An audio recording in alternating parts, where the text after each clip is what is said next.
2019లో చంద్రబాబు నాయుడు గారు ఇక్కడ పైడితలం తల్లి గుడి దగ్గర మరి గీత మద్దతు ఇమ్మనేసి అని అడుగుతున్నాను.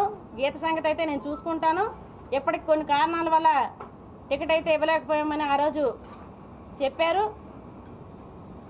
2019లోని ప్రభుత్వం రాకపోయినప్పటికీ కూడా పార్టీకి సంబంధించిన ఏ ఒక్క కార్యక్రమానికి కూడా పిలవడానికి ముందుకు రానప్పటికీ కూడా పదవుల కోసమో లేదని చెప్పంటే పోటీ చేయడం కోసమో పార్టీలు మారడం అనేది పెట్టుకోకూడదనే ఉద్దేశంతోనే మరి 2024 వరకు కూడా కొనసాగుతూ వచ్చాము.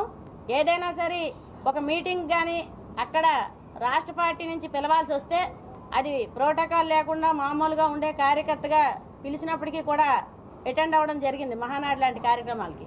అయినప్పటికీ లోకేష్ బాబు గారు కానీ చంద్రబాబు గారు కానీ ఎప్పుడు కూడా ఒక మాట చెప్తుండేవారు. ఎప్పుడు కలిసినప్పుడు కూడా 2019లో మీకు టికెట్ ఇవ్వక పొరపాటు చేశాం, మంచి కుటుంబంలో అమ్మాయికి ఎటువంటి కారణం లేకపోయినప్పటికీ కూడా మనం టికెట్ ఇవ్వలేకపోయాం, కాబట్టి ఈసారి ఖచ్చితంగా అకామిడేట్ చేయాలి అని 2024 మే 13 జరుగుతున్నటువంటి ఎన్నికల్లో విజయనగరం అసెంబ్లీ నియోజకవర్గం నుంచి స్వతంత్ర అభ్యర్థిగా అందరి మద్దతుతో నేను పోటీ చేయదలుచుకున్నానని అందరి ఆత్మగౌరవం అనే నినాదంతో ఈరోజు పోటీ చేయాలనుకుంటున్నాం.